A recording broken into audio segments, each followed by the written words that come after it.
రామ్ గోపాల్ వర్మ భారతీయ సినిమాకు చేసిన అత్యుత్తమమైన కంట్రిబ్యూషన్లో ఒకటి స్టడీ క్యామ్ అనే కెమెరాను శివ సినిమా ద్వారా భారతీయ చిత్ర పరిశ్రమకు పరిచయం చేయడం. ఈ వీడియోలో మనం శివ సినిమాలోని కొన్ని స్టడీ క్యామ్ షార్ట్స్, సీన్స్ గురించి మాట్లాడుకుందాం. అసలు స్టడీ క్యామ్ అంటే ఏమిటి, ఆ కెమెరా లేకముందు ఎలా సినిమాలు తీసేవాళ్ళు, కొన్ని షార్ట్స్, ఆ కెమెరా వచ్చిన తర్వాత ఎలా కొన్ని షార్ట్స్, సీన్స్ తీస్తూ ఉన్నారు తెలుసుకుంటే ఎందుకు శివ సినిమాలో టెక్నికల్ గా చాలా చాలా అద్భుతాలు జరిగాయి, ఎందుకు అది ఒక పాత్ బ్రేకింగ్ సినిమా అయ్యింది, ఎందుకు రామ్ గోపాల్ వర్మను గొప్ప డైరెక్టర్ గా దశాబ్దాల నుంచి కీర్తిస్తూ వచ్చారు చాలా మంది క్రియేటర్స్ అన్న విషయము అర్థమైపోతుంది. ఓకే, అన్నట్టు ఇంత క్రితమే నేను శివ సినిమా మీద వరుసగా 6 వీడియోస్ పెట్టాను. ఇది 7వ వీడియో.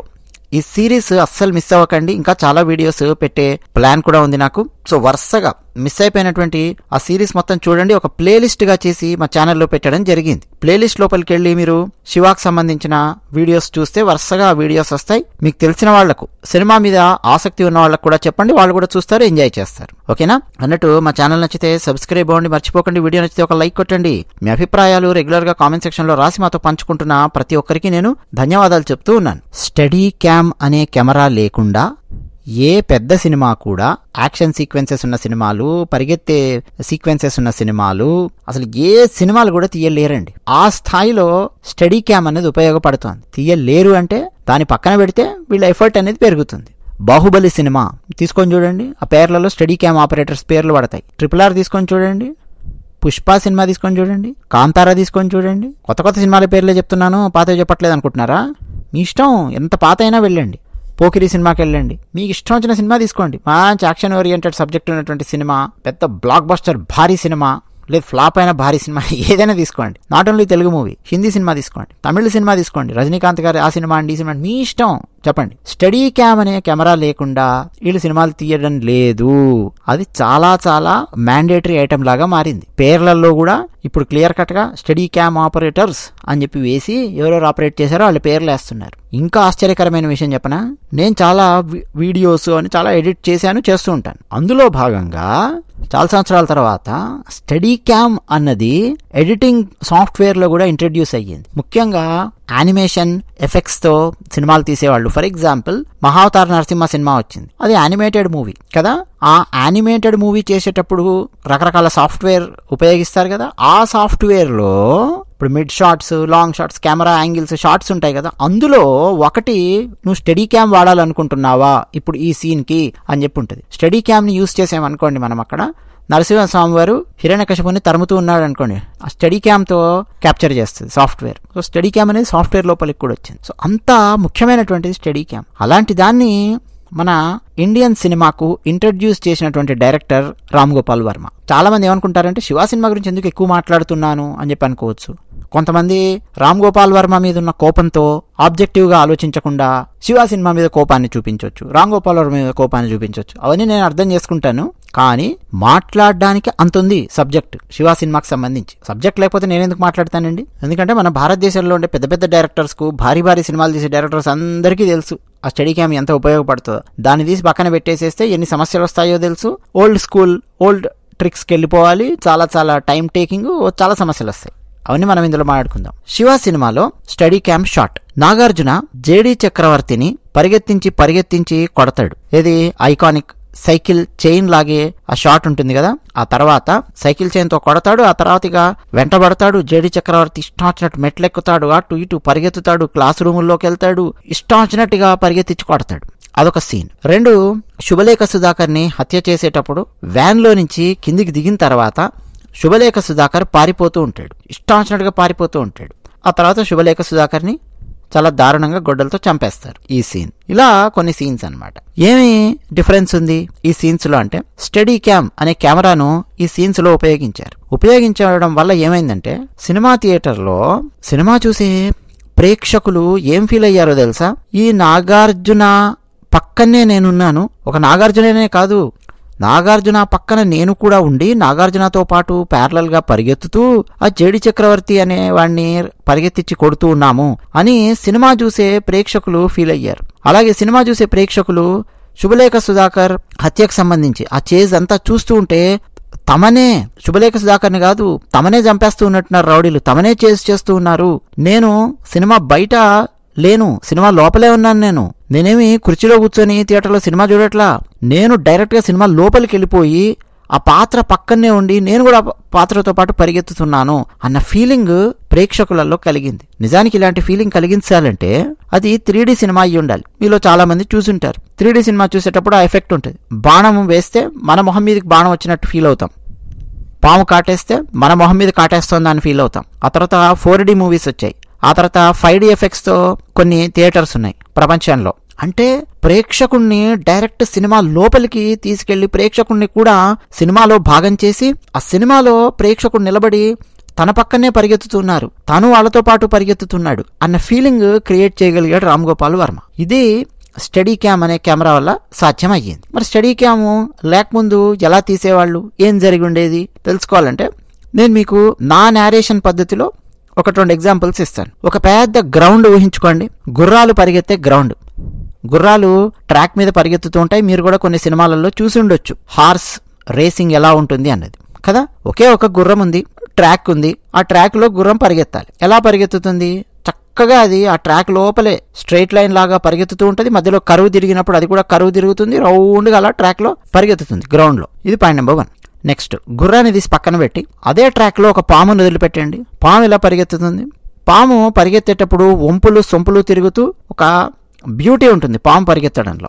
గుర్రం పరిగెత్తడంలో ఒక బ్యూటీ ఉంటే పాము వెళ్ళడంలో ఒక బ్యూటీ ఉంటుంది. పాము తిరిగే ప్రతి వంపును మ్యాథమెటిక్స్ లో మాట్లాడితే ఆ వంపు డాట్ ని ఒక టాంజెంట్ గా తీసుకుంటే ఆ పాయింట్ నుంచి మనం ఒక అద్భుతమైన సర్కిల్ గీయొచ్చు. పాము ఎన్ని వంపులు తిరిగితే అన్ని సర్కిల్స్ మనం గీయొచ్చు. పాము కూడా అదే ట్రాక్ లో పరిగెత్తింది అని చెప్పి ఊహించుకోండి. అయిపోయిందా? ఇప్పుడు 3వ సీన్ చెప్తున్నాను. ట్రాక్ లో గుర్రం పరిగెత్తుతోంది, గుర్రం వెనక మీరు ఆ నల్ల త్రాచును వదిలిపెట్టారు. ఇప్పుడు నల్ల త్రాచు గుర్రం వెంటబడుతోంది. ఇప్పుడు గుర్రం ఎలా పరిగెత్తుంది చెప్పండి? అది ప్యానిక్ అయిపోతుంది. ట్రాక్ లోపలే పరిగెత్తుతున్నప్పటికీ అంతకుముందు పరిగెత్తినంత గ్రేస్ గుర్రంలో ఉండదు. గుర్రానికి తెలిసిందేంటి? నా బలం పరిగెత్తడమే, కాలి బలం చూపించడమే. నేను ఒకవేళ పాముతో పోరాడాలని ట్రై చేసినా, పోని దాన్ని తొక్కి చంపాలి ఏమన్నా ప్రయత్నం చేసినా, దాని కాటు ఒక్కటి నాకు పడిందంటే నెక్స్ట్ సీన్లో నా ముక్కులో దూదే అన్న విషయం గుర్రానికి తెలుసు. అందుకని గుర్రం ఏంటి?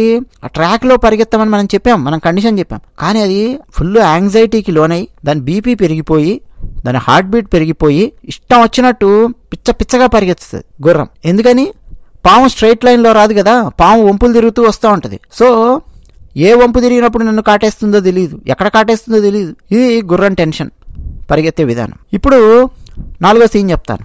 గుర్రాన్ని వదిలిపెట్టాము ఆ రేస్ కోర్సులో, వెనక ఓ 4-5 నల్ల త్రాచులను వదిలిపెట్టామనుకోండి. ఇష్టం వచ్చినట్టు నల్ల త్రాచులు వంపులు తిరుగుతూ దూసుకొని వస్తున్నాయి. పావును ఈ 4 త్రాచులు గుర్రాన్ని తరుముతూ ఉన్నాయి. ఇక గుర్రము ఎలా పరిగెత్తుతుంది ఏంటి ఒకసారి చూడండి. ఒక్క నల్ల త్రాచును కాదు, 4 నల్ల త్రాచులను దాన్ని తప్పించుకొని పరిగెత్తాలి గుర్రం. అది పరిస్థితి. సో ఎంత జిగ్జాగ్ గా ఎంత పిచ్చగా పరిగెత్తుతుంది ఒకసారి ఆలోచించండి. ఇప్పుడు అసలు విషయానికి రండి. మొత్తం దీన్ని మనం ఒక కెమెరా ద్వారా ఒక అద్భుతమైన సీన్ గా క్యాప్చర్ చెయ్యాలి అని చెప్పి అనుకోండి. ఏంటో తెలుసా సమస్య?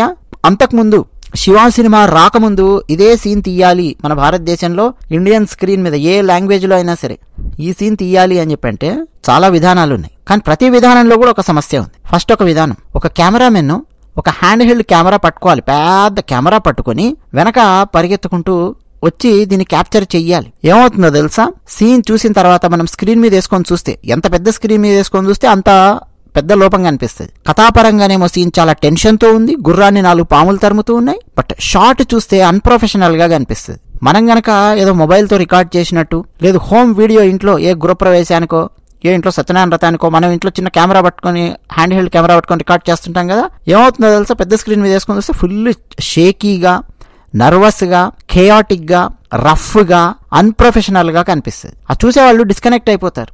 ఇది ఒక ప్రొఫెషనల్ తీసినటువంటి సీన్ కాదు అనే విషయం చాలా ఈజీగా అర్థమైపోతుంది.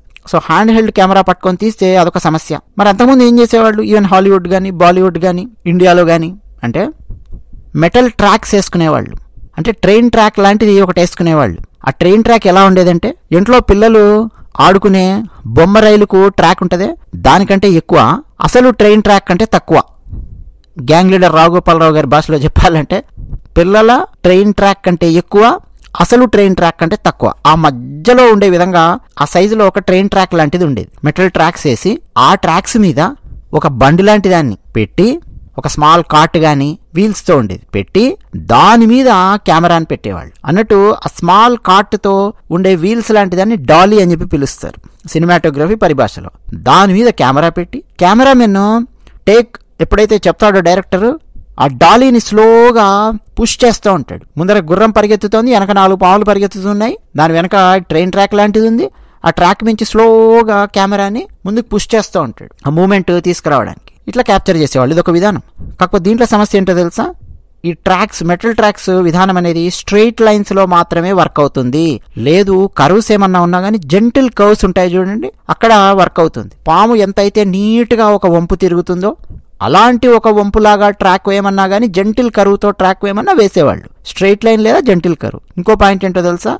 ఇది మొత్తం సెటప్ చేయడానికి చాలా చాలా టైం పట్టేది. ఈ షాట్ 10 గంటలకు తీయాలి అని చెప్పంటే ఉదయం 4 గంటలకో కెమెరామెన్ అసిస్టెంట్స్, ఆ టెక్నికల్ టీము, ఆ మోసుకుంటూ వచ్చేవాళ్ళు వీళ్ళందరూ రెడీ అయ్యి ఈ మెటల్ ట్రాక్స్ రెడీ చేసి, అది కూడా ఎంత లెంత్ షాట్ తీయబోతున్నాడో డైరెక్టర్ ఆ విషయం వీళ్ళకి ముందుగా చెబితే, అది కూడా గుర్రం ఎక్కడి నుంచి ఎక్కడి వరకు పరిగెత్తుతుంది, ఎంతవరకు నేను క్యాప్చర్ చేయాలనుకుంటున్నాను అన్నది చెప్తాడు కదా.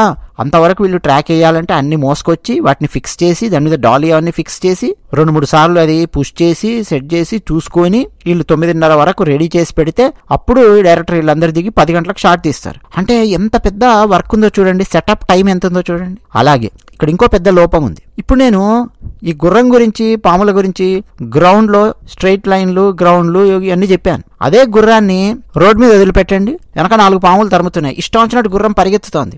అకస్మాత్తుగా అది ఒక టౌన్షిప్ లోపలికి దూసుకొచ్చింది. అక్కడేవో 10-12 మెట్లు ఉన్నాయి. టక గుర్రం 10-12 మెట్లెక్కి కూడా పైకి వెళ్ళిపోయింది. ఆ తర్వాత ఇంకేదో గదిలోకి వెళ్ళింది, అక్కడి నుంచి ఇంకో సైడ్ వెళ్ళింది, పార్క్ లోకి వెళ్ళింది, ఇష్టం వచ్చినట్టు అది పరిగెత్తుతోంది. సో మెట్లున్నాయనుకోండి, అనీవెన్ గా ఉండే ఫ్లోర్స్ ఉన్నాయనుకోండి, అలాగే క్రౌడ్ ఉందనుకోండి, నువ్వు ఎంత పెద్ద మెటల్ ట్రాక్ అనేస్తావు? పైగా మెట్ల మీద నుంచి మెటల్ ట్రాక్ ఎలా వేస్తావు? డాలీ ఎలా తీసుకెళ్తావు? అదొక పెద్ద సమస్య అన్నమాట. అర్థమవుతోంది కదా మీకు? సో మెట్లు, అనీవెన్ ఫ్లోర్స్, గుంపులు, క్రౌడ్స్, వాటిలో ఈ ట్రాక్స్ వేసి షాట్ తీయడం అనేది ఇంపాసిబుల్, తీయలేరు. వీటన్నింటికన్నా పెద్ద సమస్య ఏంటో తెలుసా? యాక్టర్స్ ఎవ్వరు కూడా ఫ్రీగా మూవ్ అవ్వలేరు.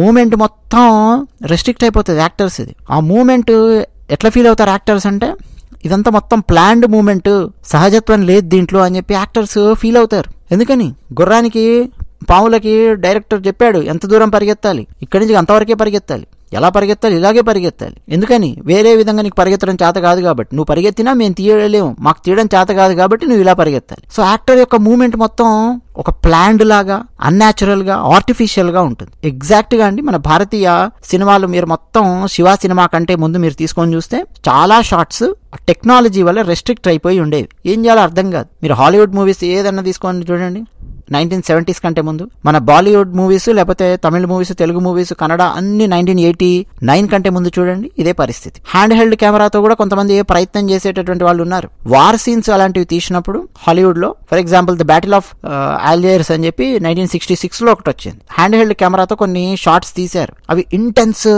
లుక్, రియలిస్టిక్ లుక్ అవన్నీ ఇచ్చాయి, ఒక రఫ్ ఫీలింగ్ అనేవి తీసుకొచ్చాయి. ఆ పానిక్ సీన్స్ లేకపోతే వార్ సీన్స్ లోపల పాత డాక్యుమెంటరీస్ లో మనం చూడొచ్చు. అంటే సినిమాటోగ్రఫీ మీద అవగాహన ఉన్న వాళ్ళకి అర్థమవుతుంది. కానీ ఆ హ్యాండ్ హెల్డ్ కెమెరా వల్ల కెమెరామెన్ ప్రతి స్టెప్ లో బాడీ షేక్ అవుతా ఉంటుంది, కెమెరా షేక్ అవుతా ఉంటుంది. ఎప్పుడు కెమెరామెన్ లెఫ్ట్ టిల్ట్ అవుతాడో తెలియదు, రైట్ టిల్ట్ అవుతాడో తెలియదు, కెమెరా టిల్ట్ అవుతుంటది. ఒక్కోసారి ఆ పరిగెత్తే షార్ట్స్ తీసినప్పుడు షేక్ అవుతూ ఉంటుంది. క్లియర్ కట్ గా మనము ఆ షేక్ అవడాలు అవన్నీ మనం స్క్రీన్ మీద చూడొచ్చు. ఇంకో జుగాడ్ స్టైల్ ఉంది హాలీవుడ్లోను, మన బాలీవుడ్లోను, మన తెలుగులోను, తమిళ్లోను. ఒక జుగాడ్ స్టైల్ ఏంటంటే, కెమెరాని జీపులో కూర్చోబెట్టి ఆ గుర్రం వెనక పాములు పరిగెత్తుతూ ఉంటే ఆ వెనక నుంచి జీప్ పరిగెత్తుతూ ఉంటుంది కావాల్సినంత స్పీడ్లో. ఆ జీపులో పెట్టి తీసేవాళ్ళు, ట్రాలీ పెట్టి తీసే ప్రయత్నం చేసేవాళ్ళు, వీల్ చైర్లో పెట్టి తీసే ప్రయత్నం చేసిన వాళ్ళు ఉన్నారు, సైకిల్ మీద పెట్టి తీసే ప్రయత్నం చేసిన వాళ్ళు ఉన్నారు. లేకపోతే కెమెరామెన్ కూర్చొని ఉంటాడు, లేకపోతే మోకాళ్ళ మీద కెమెరాని ముందుకు లాగుతూ తోస్తూ, లేదా కెమెరామెన్ ని మరొకరు ముందుకు తొయ్యడాలు, వెనక్కి లాగడాలు, ఇలాంటి కార్యక్రమాలు చేస్తూ తీసేవాళ్ళు ఉన్నారు. బట్ ఏం చేసినా కానీ ఈ షార్ట్స్ లోపల, ఈ jeep shots, trolley shots, wheelchair shots, cycle మీద షాట్స్ లో కంట్రోలింగ్ అనేది డిఫికల్ట్ గా ఉండేది. బంపీ రోడ్స్ వచ్చాయనుకోండి, అకస్మాత్తుగా జీప్ లో తీస్తున్నప్పుడు షార్ట్ షేక్ అయిపోయేది దెబ్బకి. అలాగే ఇప్పుడు నేను చెప్పినటువంటి వేరే వెహికల్స్ మీద పెట్టుకొని తీసే ఉందనుకోండి కెమెరా, సందులల్లో నుంచి పరిగెత్తిచ్చు అంటే ఆ షాట్ తీయడం అనేది చాలా కష్టం. ఇంటీరియర్స్ లోపల నువ్వు తీసుకెళ్లాలనుకో, జీప్ ఎలా తీసుకెళ్తావు, అదొక సమస్య. మన చార్మినార్ సందుల్లో షాట్స్ తీయాలనుకోండి, జీప్ కాదు కదా, అసలు 2-3 మనుషులు పక్కపక్క నిలబడ్డారంటే అసలు పట్టరు. సేమ్ వారణాసిలో సందులు ఉంటాయి, మీరు చూడండి ఎప్పుడన్నా, పెద్ద పెద్ద జీప్లు కార్లు వెళ్ళవు అక్కడికి, బైక్ మాత్రమే వెళ్ళగలుగుతుంది. ఆ బైక్ మీద ఒక పెద్ద కెమెరా ఒకదాన్ని పెట్టారనుకోండి, అది కూడా షేకీ మూమెంట్ ఇస్తుంది. ఇట్లా రకరకాల సమస్యలు ఉన్నాయన్నమాట. నిజానికండి ఫస్ట్ స్టడీ క్యామ్ అనే కెమెరాని ఇంట్రడ్యూస్ చేసినటువంటి వ్యక్తి గ్యారెట్ బ్రౌన్ 1975లో ఇంట్రడ్యూస్ చేశాడు. మొట్టమొదటగా హాలీవుడ్ లో స్టడీ క్యామ్ ని 1976లో ఉపయోగించారు, బౌండ్ ఆఫ్ గ్లోరీ అనే సినిమాలో. ఆ తర్వాత రాకీ సినిమాలో ఉపయోగించారు. ఆ ట్రైన్ రన్ సీన్ ఒకటి ఉంటది, షైనింగ్ అని చెప్పి ఒక సినిమా వచ్చింది 1980లో, హోటల్ చేజ్ సీన్స్ ఉన్నాయి అందులో, అక్కడ స్టడీ క్యామ్ ని ఉపయోగించారు. రామ్ గోపాల్ వర్మ ఏంటంటే సినిమాకి సంబంధించిన మ్యాగజైన్స్ చదవడము, అవగాహన పెంచుకుంటూ రావడము, ఇంగ్లీష్ మ్యాగజైన్స్ అవన్నీ చదువుతూ ఉండడము, దాంట్లో ఈ కెమెరాస్ గురించి చర్చ రావడము, డీటెయిల్డ్గా అర్థం చేసుకునేవాడు. ఓహో ఈ కెమెరా వల్ల ఈ లాభాలు ఉన్నాయి అని చెప్పి అర్థం చేసుకున్నాడు. శివ సినిమాలో కొన్ని సీన్స్ అవన్నీ తీయాలి అని చెప్పి అనుకున్నప్పుడు ఎందుకు మనం స్టడీ క్యామ్తో తీయకూడదు అని చెప్పి అనిపించింది. అన్నపూర్ణ స్టూడియోస్లో రకరకాల ఎక్విప్మెంట్ కొని పెట్టుకునేవాళ్ళు కదా, అందులో భాగంగా అంతకు ముందు నుంచే స్టడీ క్యామ్ అన్నపూర్ణ స్టూడియోస్లో ఉంది. కానీ దాన్ని ఎవరు వాడడం లేదు, అసలు దాన్ని ఏం చేయాలో కూడా తెలియదు. ఎవరో ఒకరిద్దరికి అక్కడక్కడ సినిమాటోగ్రాఫర్స్కి తెలిసినా, అంతకుముందు ఒకసారి కమల్ హాసన్ గారు ఏదో ఒక సినిమాలో ప్రయత్నం చేశారు, తమిళ సినిమాలో, బట్ అది షేక్ అవుతూ ఉండడము, ఇంకేవో ఇష్యూస్ రావడం, దాన్ని పక్కన పెట్టేశారు. ప్లస్ దాన్ని ఎలా ఉపయోగించాలి, ఎఫెక్టివ్గా ఎలా ఉపయోగించాలి, ఎఫిషియెంట్గా ఎలా వాడాలి ఎవరికి తెలియనటువంటి పరిస్థితి. సో రామ్ గోపాల్ వర్మ దాని గురించి బాగా స్టడీ చేసి లోతుగా దీన్ని మనం కనుక ఇంట్రడ్యూస్ చేశామంటే సెటప్ టైం తగ్గిపోతుంది, చాలా చాలా అద్భుతమైన షాట్స్ మనం తీయడానికి అవకాశం ఉంటుంది అని చెప్పి సినిమాటోగ్రాఫర్ గోపాల్ రెడ్డి వాళ్ళందరికీ ఎక్స్ప్లెయిన్ చేసి వాళ్ళని కన్విన్స్ చేసి మొత్తానికి స్టడీ క్యామ్ని ఇంట్రడ్యూస్ చేశాడు. అయితే కొంతమంది డైరెక్టర్లు, సినిమాటోగ్రాఫర్స్ స్టడీ క్యామ్ని దుర్వినియోగం చేసిన వాళ్ళు కూడా ఉన్నారు. దుర్వినియోగం అంటే ఏంటంటే అసలు వాళ్ళకు ఆ సినిమాలో స్టడీ క్యామ్ అవసరం అనేది లేదు, అసలు అలాంటి సీన్స్ ఉండవు, అలాంటి షార్ట్స్ ఉండవు, అవసరం లేదు. అయినా సరే రామ్ గోపాల్ వర్మ శివ సినిమాకు వాడాడు కాబట్టి శివ సినిమా హిట్ అయ్యింది అని చెప్పి వీళ్ళు మిస్కాలిక్యులేషన్స్ వేసుకొని అవసరం ఉన్నా లేకపోయినా సరే ప్రొడ్యూసర్ చేత స్టడీ క్యామ్ను రెంట్కు తీసుకునేలా చేసి దానికి మళ్ళీ రెంట్ కట్టించి దాన్ని కూడా సినిమాలో కొన్ని సీన్స్కు ఉపయోగించుకున్నటువంటి మహామహా అతి తెలివి సినిమాటోగ్రాఫర్స్ కూడా ఉన్నారు. అసలు ఆ సినిమాలో ఆ షార్ట్స్కి స్టడీ క్యామ్ అవసరం కూడా లేదు, అయినా సరే దాన్ని ఉపయోగించినటువంటి వాళ్ళు కూడా ఉన్నారు. ఎందుకంటే అదొక ఫ్యాషన్ లాగా అయిపోయింది. కానీ రామ్ గోపాల్ వర్మ ఏంటంటే నిజంగా ఏ సీన్స్లో కావాలి, ఏ సీన్స్లో అవసరం లేదు, పర్ఫెక్ట్గా తెలిసినటువంటి డైరెక్టర్. స్టడీ క్యామ్తో శివాలో సీన్స్ చాలా అద్భుతంగా ఈజీగా తీయగలిగారు. ఇప్పుడు ఎలా దాన్ని ఉపయోగిస్తారంటే కెమెరామెన్ ఆ స్టడీ క్యామ్ రిగ్ని తన బాడీకి కట్టుకుంటాడు. ఆ స్టడీ క్యామ్కి ఒక మెకానికల్ ఆర్మ్ లాంటిది ఒకటి ఉంటుంది, అది ఒక వెస్ట్కి కనెక్ట్ అయ్యి ఉంటుంది. సో కెమెరామెన్ మంచి గట్టిగా స్ట్రాంగ్గా ఉన్నటువంటి వాడైతే మంచిది, దాన్ని కట్టుకుంటాడు. అది వాడేటటువంటి విధానం ఏమీ లేదు, పరిగెత్తడమే. హీరో పరిగెత్తుతుంటే స్టడీ క్యామ్ కట్టుకున్నటువంటి కెమెరామెన్ పరిగెత్తుతాడు, హీరో నడిస్తే ఇతను నడుస్తాడు, హీరో మెట్లెక్కాడు అనుకోండి ఇతను మెట్లెక్కుతాడు. కెమెరా చాలా స్మూత్ గా గ్లైడ్ అవుతూ ఉంటది, అంటే గాలిలో తేలుతూ వస్తున్నటువంటి ఒక స్మూత్ కెమెరా లాగా ఉంటది. ఇప్పుడు శివ సినిమాలో నాగార్జున జేడి చక్రవర్తిని పరిగెత్తించి కొడుతూ ఉన్నప్పుడు అసలు ఆ సీన్ ఎలా తీశారు ఆలోచించండి. ట్రాలీ వెయ్యలేరు, క్లాస్ రూముల్లోకి మెట్ల మీద నుంచి ట్రాక్ లేసి డాలీ పెట్టి ఆ షాట్స్ అట్లా తీయలేరు, పెద్ద పెద్ద క్రేన్లు వాడి తీయలేదు. స్టడీ క్యామ్ కట్టుకున్నటువంటి ఒక కెమెరామెన్ నాగార్జున వెనక పరిగెత్తుతూ ఉన్నాడు. అంటే ముందు జేడి చక్రవర్తి వెనక నాగార్జున పరిగెత్తుతుంటే వాళ్ళ వెనక స్టడీ కెమెరా కట్టుకున్నటువంటి కెమెరామెన్ పరిగెత్తుకుంటూ వస్తూ ఉన్నాడు. నాగార్జున రైట్ తిరిగితే ఇతను రైట్ తిరుగుతున్నాడు, లెఫ్ట్ తిరిగితే లెఫ్ట్ తిరుగుతున్నాడు, క్లాస్ రూమ్లోకి వెళ్తే క్లాస్ రూమ్లోకి వెళ్తున్నాడు. సో ఎక్కడ కూడా మీకు షేకింగ్ అనేది కనిపించదు, పవర్ఫుల్గా ఉంటుంది, ఆ ఎమోషన్ క్యారీ చేస్తుంది, షేకింగ్ అనేది ఉండదు. సేమ్ శుభలేఖ సుధాకర్ హత్య జరిగేటటువంటి సీన్ లో కూడా శుభలేఖ సుధాకర్ ఆ జీపులోంచి కిందికి దిగి పరిగెత్తి పారిపోతూ ఉంటాడు చూసారా, లెఫ్ట్ పరిగెత్తుతాడు, రైట్ పరిగెత్తుతాడు, ఆ తుప్పల్లో ఆ తుమ్మ చెట్ల మధ్యలో పడి వచ్చినట్టు పరిగెత్తుతా ఉంటే వెనక స్టడీ క్యామ్ కట్టుకున్నటువంటి కెమెరామెన్ శుభలేఖ సుధాకర్ ని ఫాలో చేస్తూ పరిగెత్తుకుంటూ వస్తున్నాడు. అది చాలా అద్భుతమైనటువంటి సీన్ లాగా వచ్చింది. సేమ్ ఇప్పుడు స్టడీ క్యామ్తో గుర్రము పాములకు సంబంధించి తీయాలనుకోండి చాలా చాలా హ్యాపీగా అస్సలు కెమెరా షేక్ అవ్వకుండా తక్కువ టైంలో తీసేయచ్చు. అంతేకాదు ఎడిటింగ్ టైం కూడా చాలా చాలా తగ్గిపోతుంది. అంతకుముందు ఈ గుర్రం పాములు అని చెప్పాను అలాంటి షార్ట్స్ అవన్నీ తీసి దాన్ని ఒక అద్భుతమైన సీన్ గా తీర్చిదిద్దాలంటే ఎఫర్ట్ చాలా చాలా పట్టేది, ఎడిటింగ్ ఎఫర్ట్. స్టడీ క్యామ్తో ఈ షార్ట్స్ తీసిన తర్వాత ఎడిటింగ్ టైం చాలా డ్రాస్టిక్ గా తగ్గిపోయింది. అంటే ఒక రకంగా స్టడీ క్యామ్ ఏం చేస్తుందంటే టెక్నికల్ గా చెప్పాలంటే బైక్ లో షాక్ అబ్జర్వర్స్ ఉంటాయి చూసారా, ఈవెన్ మన బాడీలో కూడా షాక్ అబ్జర్వర్స్ ఉంటాయి. ఎక్కడ మన వెన్నుపాము